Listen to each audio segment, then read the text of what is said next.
नमस्कार, मैं मनीष स्वागत करता हूं आपको अपने इस यूट्यूब चैनल पे। दोस्तों, दो बड़ी अपडेट है और तीसरा अपन लोग से रिलेटेड है, यानी कि सभी चीज़ें अपन लोग से रिलेटेड है, लेकिन यहाँ पे दो ऐसे चीज़ों के बारे में डिस्कस करेंगे जो कि आपके भाई बंधु जो कि प्रीवियस आपके ग्रुप डी है उससे संबंधित है और जो अंदर आ चुके हैं उनसे संबंधित है। और थर्ड पॉइंट जो है अपन लोगों का आंदोलन है उस पर डिस्कस करेंगे। ठीक है, शुरू से अंत तक वीडियो में बने रहिएगा, आपसे रिलेटेड ही बातें की जाएगी। पहला अपडेट है आपके ईस्ट सेंट्रल रेलवे की तरफ से, यानी कि पटना की तरफ से। यहाँ पे आपके 8th प्रोविजनल पार्ट पैनल जो है वो जारी कर दिए गए हैं, यानी कि अभी भी रिक्रूटमेंट जारी है समय समय पे। यहाँ पे जो पीछे जो बच्चे बच गए थे, यानी कि ऊपर से खाली हो रहे हैं, पीछे से बुला रहे हैं जिनका कि फिजिकल हो गया था। ठीक है, तो अब देख लेते हैं कि यहाँ पे ये इन्होंने दे रखा है कि जो हमने फर्स्ट पैनल जारी किया था वो कब जारी किया था और सेकंड पैनल कब जारी किया था। इस तरीके से इन्होंने अभी तक 7th पैनल जारी कर दिए थे और 8th पैनल इन्होंने 25 को रिलीज किया है, 25/11/2021 को रिलीज किया है। इसमें नॉन पीएच वाले यानी कि जो जनरल बंदे होते हैं उनमें आपको 73 कैंडिडेट को शॉर्ट लिस्ट किया गया है आपके ग्रुप डी में। ठीक है, यानी कि अब इन 73 लोगों का लाइफ बन चुका होगा, लेकिन हाँ, इन 73 लोगों में कितना लोग जेन्युइन बंदे अब जा पाएंगे ये आपको भी पता है कि 73 में ज़्यादा से ज़्यादा 33। मैं आपको बताने जा रहा हूं एक न्यू ऐप के बारे में जो स्टूडेंट्स के बीच काफ़ी पॉपुलर होते जा रही है। चाहे कोई क्वेश्चन हो या कोई डाउट हो, कोई कंसेप्ट ना समझ में आए, बोर्ड्स हो या जेई नीट हो, पढ़ाई में कोई दिक्कत आ रही है, उसका सॉल्यूशन है फिलो ऐप। अपने डाउट्स को किसी भी टाइम क्लियर करें सिर्फ 3 आसान स्टेप्स में।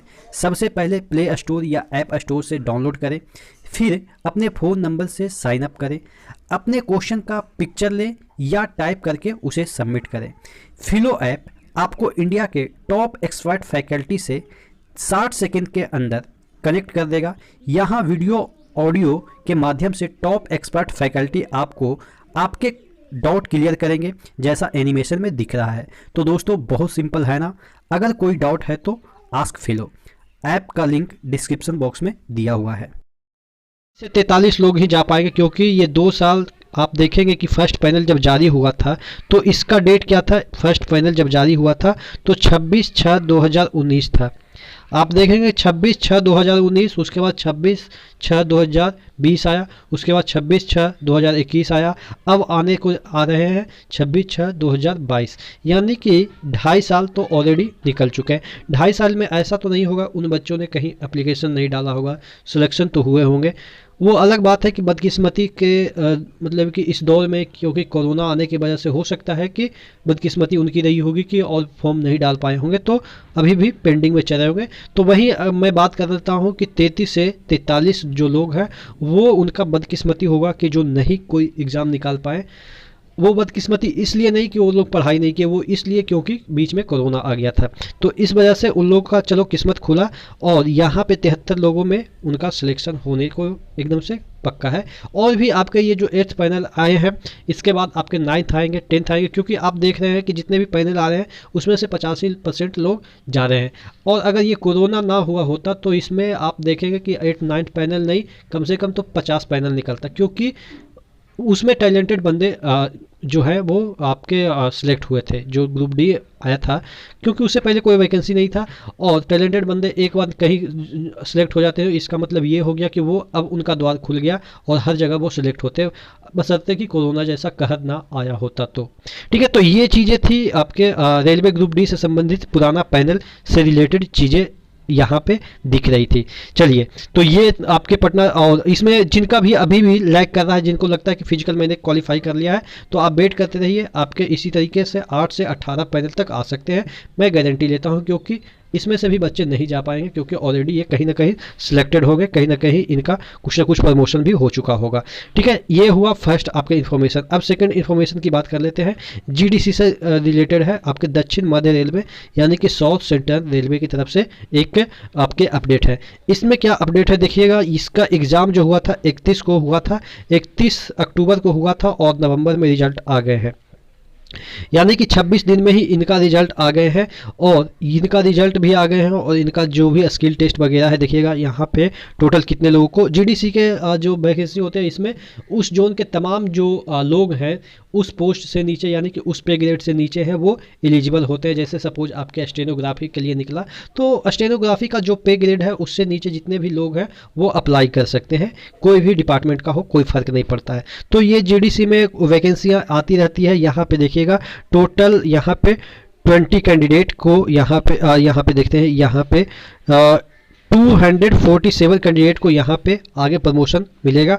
अभी हालांकि ये रिजल्ट निकला है, उसके बाद इनका स्किल टेस्ट वगैरह होना है तो ये चीज़ें होगी उसके बाद ये। अब ये वैकेंसी किसकी थी तो यहाँ पे देखिएगा ये वैकेंसी जो थी आपके मैं देख लेता हूँ यहाँ पे, हाँ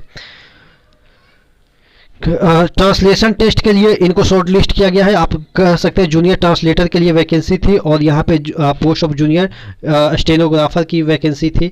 तो ये कुछ वैकेंसियाँ थी। उसके बाद नर्सिंग डिपार्टमेंट से वैकेंसियाँ थी। उसके बाद ट्रैक मशीन से ग्रेड 3 यानी कि जो ट्रैक मशीन ग्रुप डी में जाएंगे वो आप प्रमोट होके इस तरीके की जो वैकेंसी है उसमें चले जाएंगे, ठीक है।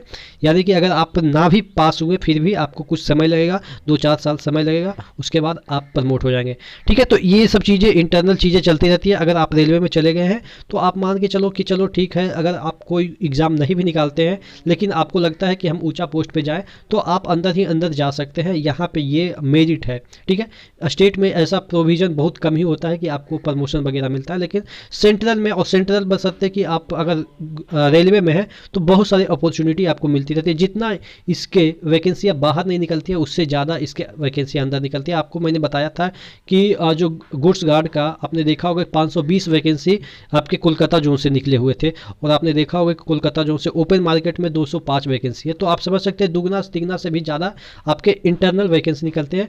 तो ग्रुप डी में अगर आप सिलेक्ट हो जाते हैं तो आप यकीन मानो कि आप कहीं ना कहीं अच्छे जॉब में सिलेक्ट हुए हैं। पहले आदमी मानता था कि ग्रुप डी में सिलेक्ट हुआ है, लेकिन आदमी को पता नहीं रहता था कि ग्रुप डी में सिलेक्ट होने के बावजूद यहाँ पे बहुत अपॉर्चुनिटी होती है।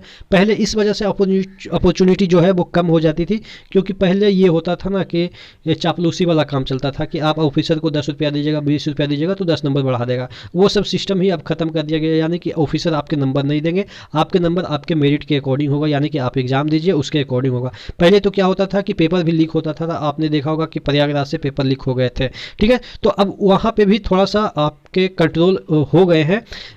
तो यूनियन का थोड़ा सा आप कह सकते हैं डर बना हुआ है अधिकारियों में, तो ये सब चीज़ें कम गई है, जिसकी वजह से जो मेरिटेरियस लड़के हैं सेंट्रल गवर्नमेंट में मैं जहाँ तक समझ पाता हूँ कि चीज़ें आपके लिए बेनिफिशियल हो जाती है, आप एक बार अंदर आ जाते हैं। तो चलिए, तो ये थी अभी तक के अपडेट आपके, जो कि ये दोनों वैकेंसी से रिलेटेड थी, यानी कि ये आपके इंटरनल और एक्सटर्नल वैकेंसी से। अब बात कर लेते हैं आपके जो अब आप ग्रुप डी में आना चाह रहे हैं उसके लिए अभी तक जो एप्लीकेशन फॉर्म डाले गए हैं उसका कोई अता पता नहीं है। हाँ, एक थोड़ा सा सुकून देने वाली चीज़ ये आ गई थी बीच में कि आपका मॉडिफिकेशन लिंक दिया जाएगा। हालांकि अभी 2 दिन होने को है, मॉडिफिकेशन लिंक नहीं आया। इससे पहले आपके सैटरडे संडे थे, तो हो सकता है कि वहाँ पे सैटरडे संडे की वजह से आपका मॉडिफिकेशन लिंक नहीं आया, क्योंकि हेडक्वार्टर जो होता है वो सैटरडे संडे बंद होता है, और जो आपके हमारे जैसे जो मतलब ऑफिस में काम करते हैं वो सब कभी नहीं बंद होता है। यानी कि सिर्फ संडे को ऑफिशियल बंद होता है, लेकिन काम तो संडे को भी चलता रहता है। ऑफिशियली संडे को बंद रहता है, लेकिन हेडक्वार्टर होते हैं वो सैटरडे संडे को बंद रहते हैं। तो हेडक्वार्टर से ही जो भी काम रिलीज होता है या जो भी नोटिफिकेशन निकलते हैं वो हेडक्वार्टर से ही निकलते हैं। तो इस वजह से आप सैटरडे संडे को मान के चल सकते हैं। इस वजह से आपके मॉडिफिकेशन लिंक जो है वो प्रोवाइड नहीं किया गया, ठीक है। तो कब किया जा सकता है? आज मंडे है, तो मंडे तो अब समझिए निकलने को ही है। 1-2 दिन में वर्किंग डे है, मंडे ट्यूसडे वेडनेसडे, इस दरमियान आपको ये जो मॉडिफिकेशन लिंक है वो मिल जाएगा, ठीक है। ज़्यादा डिले नहीं होगा क्योंकि ऑलरेडी इतना डिले हो चुका है। तो ये चीज़ें है। अब बात कर लेते हैं प्रोटेस्ट से रिलेटेड कि प्रोटेस्ट होना है कि किस तरीके से होना है। जिस तरीके से आपने देखा होगा अविनाश सर ने भी ट्वीट किया है, और आपके जो करंट अफेयर्स पढ़ाते हैं कौन से चैनल पे, मतलब मुझे याद नहीं है, राजस्थान का वो चैनल है, काफ़ी फेमस चैनल है, 1.5-2 लाख हर रोज़ जाते हैं व्यूज। तो उन्होंने भी इस प्रोटेस्ट में पार्टिसिपेट किया, उन्होंने भी वीडियो बनाया। यानी कि तमाम टीचर्स हैं वो सभी लोग जो है वो वीडियो बना रहे हैं। तो आपको क्या करना है कि आपको भी इसमें सहयोग देना है। आप भी छोटे छोटे जो वीडियो है वो बनाइए, आप मुझे भी सेंड कर सकते हैं, मैं आपका वीडियो अपलोड कर दूंगा। तो यानी कि आप अपने प्लेटफॉर्म से वीडियो बना के अपलोड कीजिए, तो चीज़ें थोड़ा सा हाइप क्रिएट होगी, जिससे कि थोड़ा सा प्रेशर क्रिएट किया जा सकता है। बाकी बाद में बड़े टीचर तो है ही आपके लिए मैदान में मतलब कि खुला है ये कि अब जो भी होगा फिजिकल के तौर पे होगा, लेकिन इससे पहले लास्ट बार प्रयास किया जा रहा है। तो आप लोग पार्टिसिपेट कीजिए। और जहाँ तक बात रहे कि कितने ट्वीट होंगे, तो वो आप पे डिपेंड करता है कि कितने ट्वीट कराने हैं, ठीक है। इस बार रिकॉर्ड टूटना चाहिए। तो इन्हीं सब चीज़ों के लिए मैं ये वीडियो बनाया था। तो नेक्स्ट वीडियो मिलते हैं, तब तक के लिए धन्यवाद। और चैनल पे नए हैं तो सब्सक्राइब कर दीजिएगा। रेलवे के कोई भी अपडेट हो, इंटरनल हो, एक्सटर्नल हो, ऑफिशियल हो, किसी भी तरीके का अपडेट हो, मैं आप तक अवगत करवा दूंगा, ठीक है। तो नेक्स्ट वीडियो मिलते हैं, तब तक के लिए धन्यवाद।